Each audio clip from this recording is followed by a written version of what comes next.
Hi beautiful people, how are you doing? You're welcome back to another beautiful tutorial video. In this one, I'm going to be showing you how you can make this beautiful dress with a deep V neckline and a bogo sleeve. Sit right back, relax and enjoy watching.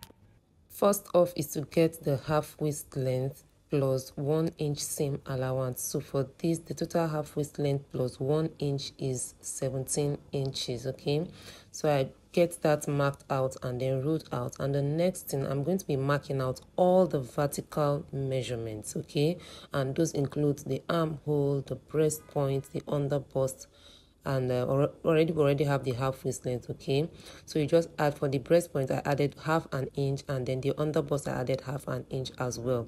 So this is the both breast point length measurement and then the under bust right here. And the next I'm going to be marking the armhole length, and for the armhole I'm going to be using 9 inches. I'm sure you already know how to get your armhole length. In case you don't know that, let me know in the comment section. Okay, so this is the armhole, the breast point, the under bust, and the half waist. And next I'm going to be marking out the shoulder measurement divided by 2 plus 1 inch. So the shoulder measurement divided by 2 is 8 inches plus 1 inch, which is 9 inches, and then I have both points connected up to this armhole length point, and I'm going to be getting the midpoint of this length, which is 4.5 inches, and at this 4.5 inches I come in by half an inch, and then I can now connect with my armhole curve just as you can see me do. And the next I'm going to be marking out the neckline area, and for the neckline, for the width of the neckline, because it is a canoe neckline at the front, that means it is wide at the front and deep at the back. I'm going to be using the width of 5 inches for the width, and then the depth I'm going to be using 3 inches. That is because it is a canoe neckline at the front, and then I connect the neckline like so. And then at this point I'm going to be coming down by 3/4 of an inch. That's to get the shoulder slant, and then I connect to the base of the neckline. Next I'll be getting the dart measurement, and for the dart measurement you use your breast distance measurement divided by 2 plus half an inch. So whatever it gives you from the center fold area, you mark all the way up to the breast point area, and then you connect with a straight line. And in between are dart lines at the under bust area and the half waist area. I'm going to be marking out half an inch on both sides. That's for the dart allowance, okay, or for the dart shaping. And then I connect both points with a straight line like so. And up to the breast point area, I'm going to be connecting with a pointed line, just as if I'm marking out a bustier curve. Okay, so that's it for the dart. And next I'm going to be applying all our body circumference measurement divided by 4, which is 10.5, and then I add 1.5 inches seam allowance. And then at the under bust, I divide the under bust round measurement by 4 plus 1 inch dart allowance and also 1.5 inch seam allowance. And then at the half waist area, I divide the waist measurement by 4, add my 1 inch dart allowance and also 1.5 inch seam allowance, and I connect all points like so, and this is what it looks like. And for this side or breast dart that you have here, I'm sorry I skipped that, but I don't know how I eliminated that. So all I did was just to mark out half inch between the breast point line, and then I connected up to this point, as you can see. And for the cutting, this is how I'm going to be folding it together before, to get that cut out. Okay, I'm sorry that I skipped that part.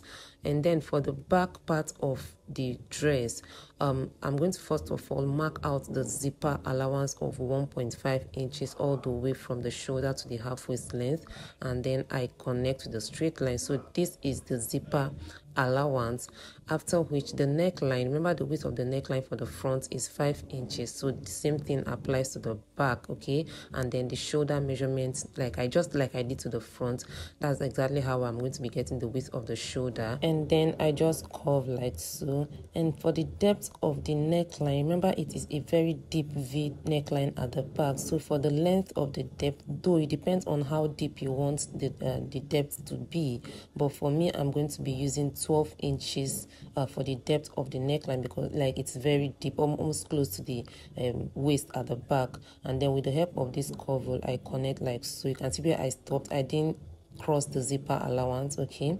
And at this point, just like I did to the front, I mark out 3/4 of an inch to get the shoulder slant. And also at this point of the back, I'm going to be coming in or coming up by 1 inch or 3/4. This also helps in taking out or eliminating any bulge at the back of your dress. And at this point, it's time to apply the dart measurement. Remember what I did to the front? That is exactly what I'm going to be doing to the back. So I get the breast distance divided by 2 plus half an inch, and this is what it looks like. And at the half waist length, I get half an inch at the underbust, half an inch in between the dart line, and I connect with a straight line, and also I connect up to the breast point area at the back like so. But for the back, in this place, this pointed area is very straight, okay? And for the body circumference measurement, just like I did to the front as well, I divide by 4 and add my seam allowance.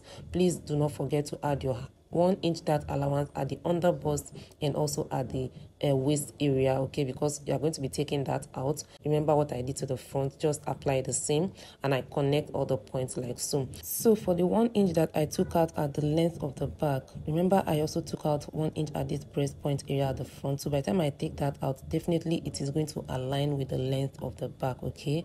So that's just the concept behind this. And to cut it out, I'm going to be folding over like so, just like I said at the beginning, and then I start my cutting. So this is for the cutting of the front, okay?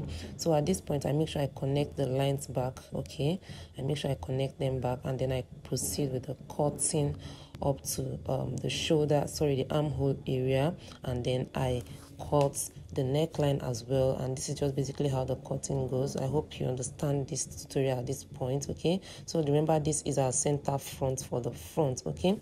And then for the back, I also cut out, so this is the zipper allowance area. And then for the neckline, like so, at the zipper allowance, I connect with a straight line like this. And look at how the neckline for the back goes. So I cut out, and this is basically what we have for our patterns for both the front and then the back, okay? So this was exactly what I was trying to explain. So by the time I cut this out and sew, you can see that it aligns with the length of the back, even though the back was 1 inch shorter. Can you see that? Okay, so that's basically it. And now I can place on my fabric, and then I cut out exactly what I have. Remember, I'm not adding any seam allowances to the fabric because I have that added to the patterns already. So for the front, this is what it looks like. You fold your fabric into 2, and then this is what the front also looks like. So this is what the front looks like, and by the time I get the back, this is what it should look like at stitching or after stitching. You can see we have it perfectly placed over each other like so. And for the attachment of the belt to the back part of the dress, so you get your fabric for the belt, you place it on fold like this. And then for the width, I used 4 inches. You can use 3.5 or 4 inches depending on how wide you want it to be. And also for the length, I used the length of 35 inches for the length of the belt. You can use lesser than that or more than that depending on what you want, but do not make it excessively long so that it's not looking messy at the back. So I have that cut out, and this is what it looks like, and I open it up. So this is what I have. So for the stitching of the belt, I fold into 2 and I stitch like so, leaving one edge opening so that I can turn it inside out.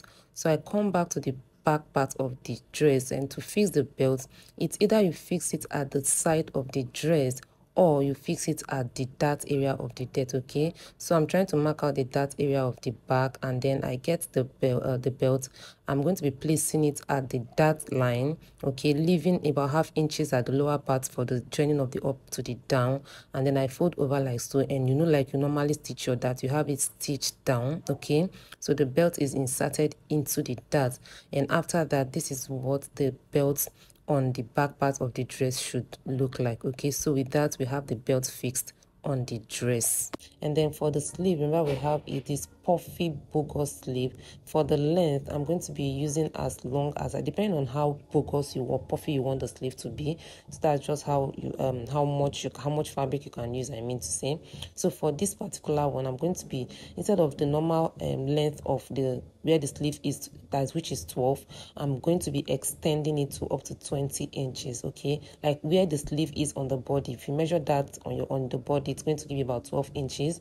And then because of the excessiveness of the sleeve, that's why I make the length up to 20 inches. And for the width as well, it depends on how big you want it to be. I'm also using about 20 inches for the width as well.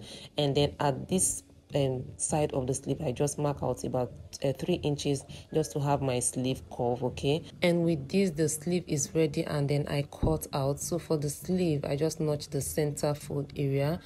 And for the staying of the sleeve, all you just do is to open up like so, turn it with an interfacing, and then do your gathers both at the upper part and then the lower part as well. Okay, so guys, thank you for watching, and see you in my next one. Please drop your comments in the comment section, subscribe, and give this video a like. Bye.